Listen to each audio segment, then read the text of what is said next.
Halo anak-anak, apa kabar? Salam sehat untuk kalian. Kita bertemu kembali pada pelajaran kita hari ini. Materi pelajaran kita hari ini adalah potensi sumber daya alam dan kemaritiman Indonesia. Tujuan pembelajarannya adalah mengidentifikasi potensi sumber daya alam dan kemaritiman Indonesia. Potensi sumber daya alam Indonesia. Sumber daya alam adalah semua bahan yang ditemukan manusia dalam alam yang dapat dipakai untuk kepentingan hidupnya. Air, tanah, udara, batuan, hutan, bahan tambang, dan lain-lain merupakan bentuk-bentuk sumber daya alam. Sekarang kita perhatikan potensi sumber daya alam Indonesia yang pertama, yaitu sumber daya hutan.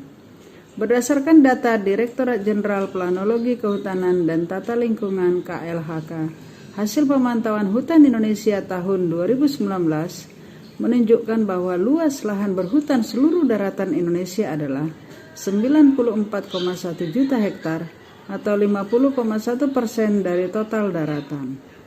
Luas hutan yang besar terdapat di Papua, Kalimantan, Sulawesi, dan Sumatera. Anak-anak perhatikan pada slide berikut ini ada peta Indonesia dan daerah yang berwarna hijau adalah pulau yang masih memiliki hutan yang sangat luas di Indonesia.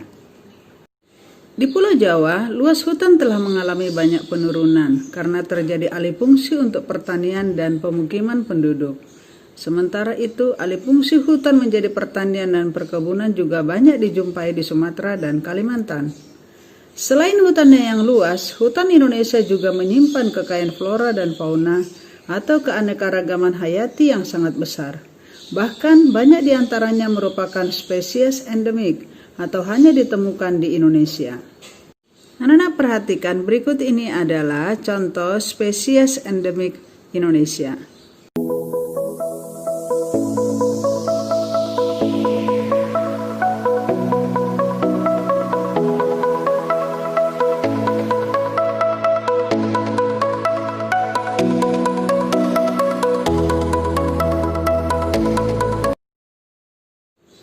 Yang dihasilkan dari hutan tropis Indonesia antara lain kayu, buah-buahan, dan obat-obatan. Hasil hutan yang banyak dikenal penduduk adalah sebagai sumber kayu. Setidaknya terdapat 4.000 jenis kayu yang 267 diantaranya merupakan kayu yang memiliki nilai ekonomi tinggi.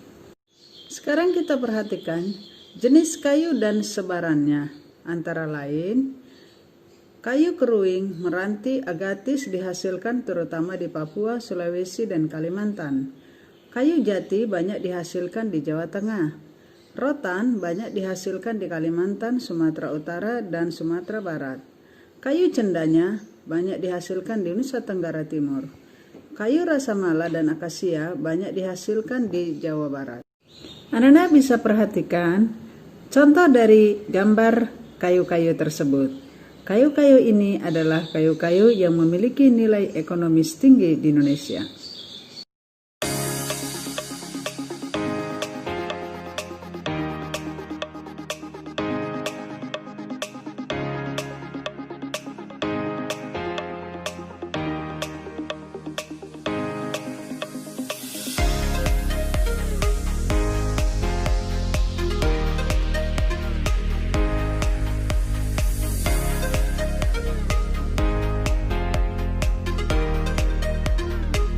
Sekarang kita perhatikan fungsi hutan.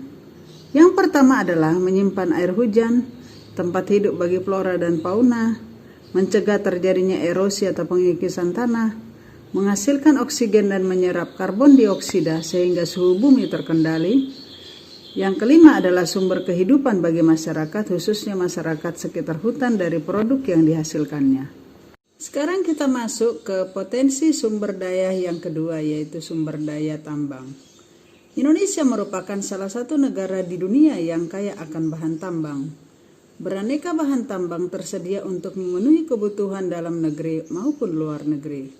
Aktivitas pertambangan telah menghasilkan banyak penghasilan atau devisa bagi Indonesia. Anak-anak bisa perhatikan peta persebaran hasil tambang di Indonesia.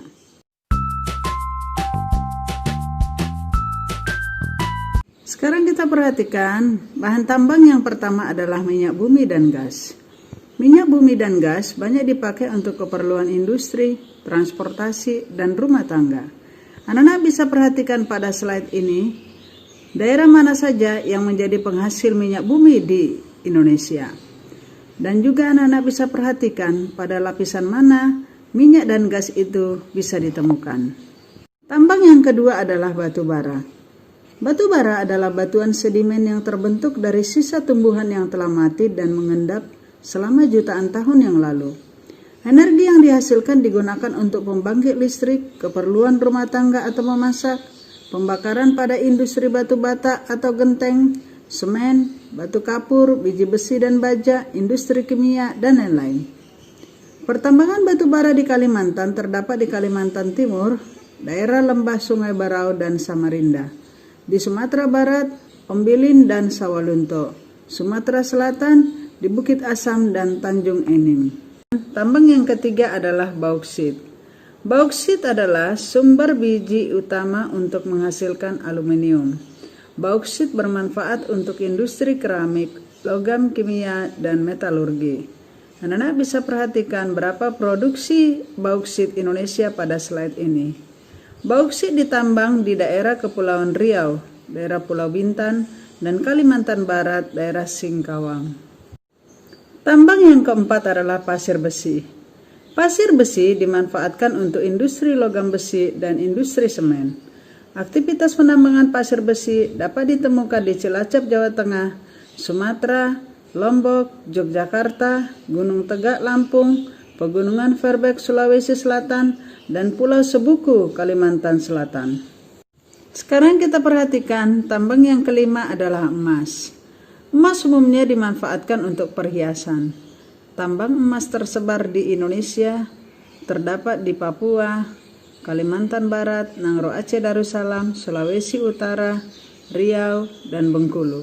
Sekarang kita perhatikan potensi yang kedua, yaitu potensi kemaritiman Indonesia. Luas laut Indonesia mencakup 2/3 dari seluruh luas wilayah Indonesia, yaitu sekitar 5,8 juta kilometer persegi. Di dalam laut tersimpan kekayaan alam yang luar biasa besarnya. Selain bahan tambang, kekayaan yang dapat dimanfaatkan dari sumber daya laut yang lain adalah sumber daya alam berupa mangrove, terumbu karang, dan lain-lain. Potensi kemaritiman yang pertama adalah perikanan. Di Indonesia bagian barat, rata-rata kedalaman laut 75 meter. Jenis ikan yang banyak ditemukan adalah ikan pelagis kecil. Di Indonesia Timur, dengan rata-rata kedalaman laut mencapai 4.000 meter, banyak ditemukan ikan pelagis besar seperti cakalang dan tuna. Di pantai utara Pulau Jawa, banyak masyarakat yang mengembangkan usaha budidaya ikan dengan menggunakan tambak. Jenis ikan yang dikembangbiakkan di sana adalah ikan bandeng dan udang.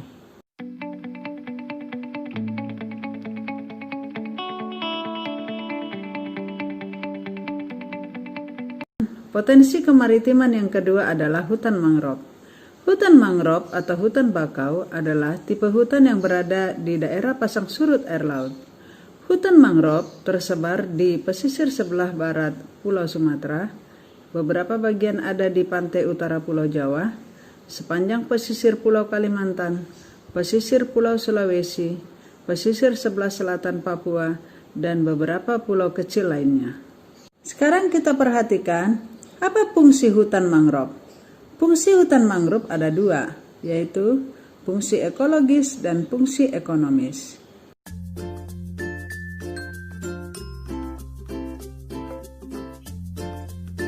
Potensi kemaritiman yang ketiga yaitu terumbu karang.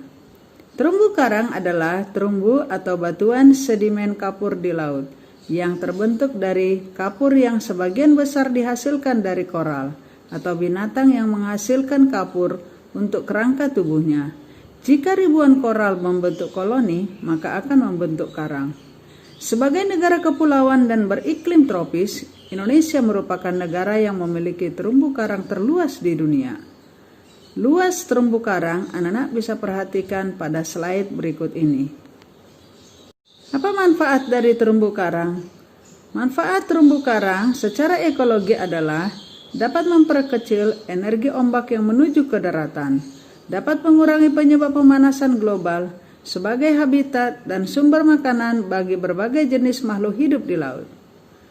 Manfaat secara sosial terumbu karang adalah sebagai penunjang kegiatan pendidikan dan penelitian. Sedangkan manfaat terumbu karang secara ekonomi yaitu sumber perikanan yang tinggi, objek wisata, dan sumber obat-obatan. Demikianlah pelajaran kita pada kali ini. Silakan anak-anak membaca kembali materi mengenai potensi sumber daya alam Indonesia dan potensi kemaritiman Indonesia. Semoga anak-anak selalu dalam keadaan sehat. Kita bertemu kembali dengan materi berikutnya. Terima kasih.